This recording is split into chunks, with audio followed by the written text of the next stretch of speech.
السلام علیکم۔ جیسا کہ آپ دیکھ رہے ہیں کہ ہمارا اردو کا جو سلیبس ہے تفہیم، نظم نعت، اس کی تشریح حوالہ نظم کے ساتھ محاورات کا استعمال، اسم صوت، ہمیں کیا برا تھا جگنا، اس کی سلیس نگاری حوالہ متن کے ساتھ آپ بیتی اور کردار نگاری ہیں۔ تفہیم میں آپ کو پتہ ہے کہ آپ کو پیراگراف دیا جاتا ہے، عبارت دی جاتی ہے جس کے آخر میں سوالات ہوتے ہیں۔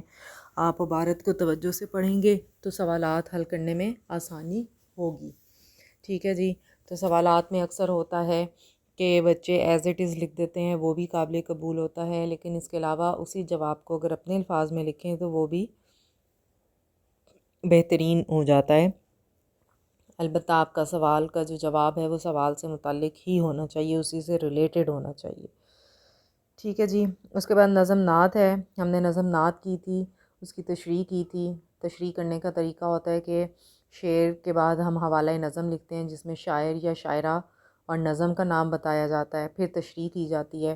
اب تشریح میں جو بچے مفہوم کرتے ہیں، یعنی کہ شعر کے جملوں کو 2 جملوں میں لکھ دیتے ہیں، وہ تشریح نہیں ہوتی۔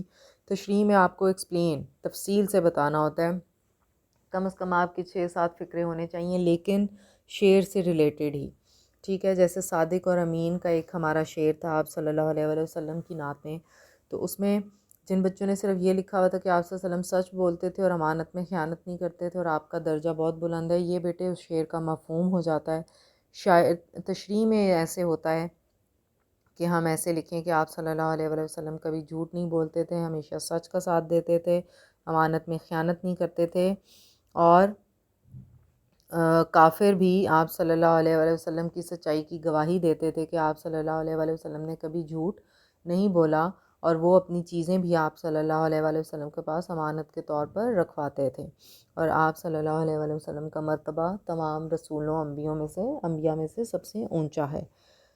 اس طرح ہوتی ہے تشریح۔ پھر ہے جی محاورات کا استعمال۔ محاورات کا استعمال جو ہے وہ کہانی میں زیادہ تر دیا جاتا ہے۔ کہانی کا آغاز دیا جائے گا آپ کو، جس میں جو ہے آپ محاورات کا استعمال کریں گے۔ سب سے پہلے تو محاورات کا جب استعمال ہوگا تو آپ لوگ جو ہیں ان محاورات کو خط کشید کریں گے، ٹھیک ہے۔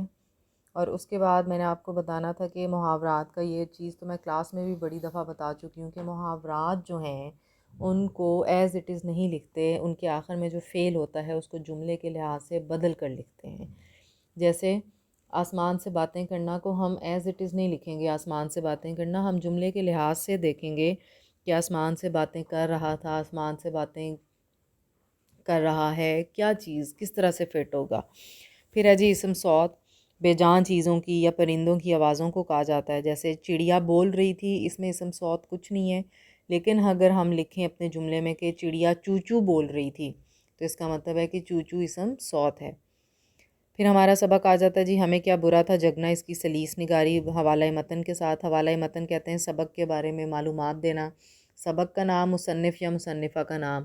اگر کسی سبق کے مصنف یا مصنفہ کا نام ہمیں نہیں پتہ تو ہم اس کو خالی چھوڑ دیں گے، ٹھیک ہے جی۔ اس کے بعد سلیس میں ہم نے انڈر لائن کیے ہوئے، خط کشید کیے ہوئے الفاظ کے معنی لکھ کر ان کو اس جملے کو دوبارہ لکھنا ہوتا ہے۔ سلیس نگاری میں جو بچے پیراگراف کو شارٹ کر دیتے ہیں یا تفصیل سے لکھنے کی کوشش کرتے ہیں، ایسا کچھ کرنے کی ضرورت نہیں ہوتی، اس سے ہمارے نمبر کٹتے ہیں۔ تو ہمیں جو ہے اس بات کا خیال رکھنا ہے کہ ہم نے کچھ بھی نہیں کرنا ہوتا، صرف مشکل الفاظ کے آسان معنی لکھ کر کرنا ہوتا ہے، جملہ لکھنا ہوتا ہے، جیسے کہ سلیس کا مطلب ہی ہوتا ہے آسان، تو مشکل الفاظ کو ہم نے آسان معنی میں تبدیل کرنا ہوتا ہے۔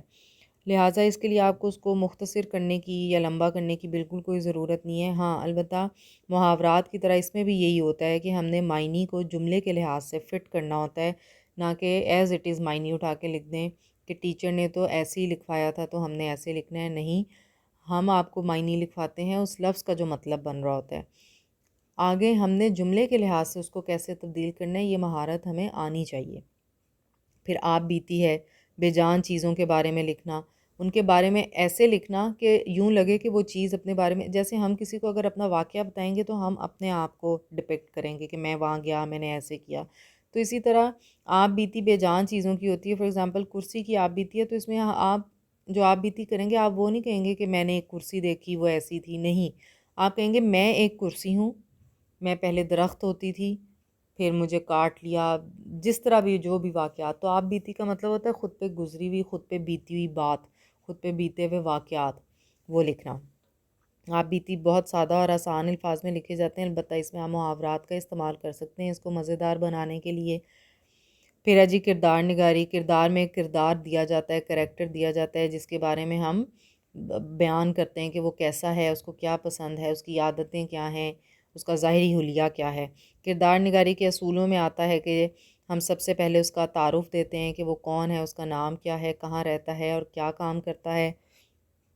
پھر اس کے بعد ہم ظاہری حلیہ بتاتے ہیں کہ وہ دیکھنے میں کیسا ہے، قد کیسا ہے، آنکھیں، چہرہ، ناک، یہ تمام باتیں ظاہری حلیہ کہلاتے ہیں. لباس کیسا پہنتا ہے یا پہنتی ہے. پھر ہم ایک پیراگراف لکھتے ہیں جس میں ہم اس کی خوبیاں اور خامیاں بتاتے ہیں، یعنی کہ اچھی عادتیں اور بری عادتیں بتاتے ہیں، بولنے کا طریقہ، بات کرنے کا، کسی سے ملنے جلنے کا، یا جو بھی لائف کے خوبی اور خامی ہوتی ہیں وہ بتاتے ہیں. اور خامیوں میں نے آپ کو کلاس میں بھی بتایا تھا کہ ہم کچھ ایسا نہیں لکھتے جس سے پڑھنے والا ہرٹ ہو. اس میں ہم خامیاں بتاتے ہیں کہ جھوٹ بولنے کی عادت ہے، یا اس میں خامی ہے نماز نہیں پڑھتا، اس طرح کر کے لکھتے ہیں. پھر ہے جی پسند ناپسند. ہر کردار کا کچھ نہ کچھ پسندیدہ یا ناپسندیدہ کتابیں، کھیل، کھانا، اس طرح کی گیمز، اس طرح کی چیزیں ہوتی ہیں، تو ہم اس کے بارے میں ایک پیراگراف لکھ دیتے ہیں کہ کیا کیا چیزیں پسند ہیں اور کیا کیا چیزیں ناپسند ہیں. اور آخر میں ہم اپنی رائے دیتے ہیں کہ وہ کردار ہمیں اچھا کیوں لگتا ہے یا برا کیوں لگتا ہے، ایسی کیا بات ہے جس کو ہم چاہتے ہیں کہ وہ تبدیل کریں. اس کو ہم کردار نگاری کہتے ہیں. کم از کم بھی 5 پیراگراف کی ہونی چاہیے، زیادہ کی ہو جائے تو اور بات ہے، لیکن کردار نگاری کی یہ جو اصولوں کے مطابق اگر ہم لکھیں تو 5 پیراگراف کی ہونی چاہیے. اور اس سے محاورات کا میں نے آپ کو بتانا تھا کہ ہم نے کاپیز پر میں نے اکثر محاورات آپ کو لکھوائے ہوئے ہوتے ہیں، لیکن اگر کسی بچے نے نہیں نوٹ کیے، مس ہو گئے ہیں، تو پلیز آپ لوگ امن زبان نامہ کے صفحہ نمبر 41 سے 44 تک دیکھ سکتے ہیں، 45 تک، کہ اس میں محاورات کا کافی زیادہ آپ کو محاورات اور معنی بتائے ہوئے ہیں. ادروائز ہم کلاس میں جو محاورات کرتے ہیں میں ساتھ ساتھ آپ کو لکھواتی تھی اور ان کے معنی بھی بتاتی تھی. اسی طرح ہمیں کیا برا تھا جگنا کے الفاظ معنی میں نے کلاس میں 2 دفعہ کروائے ہیں، آدھے چیپٹر کے 1 دفعہ اور آدھے چیپٹر کے 1 دفعہ.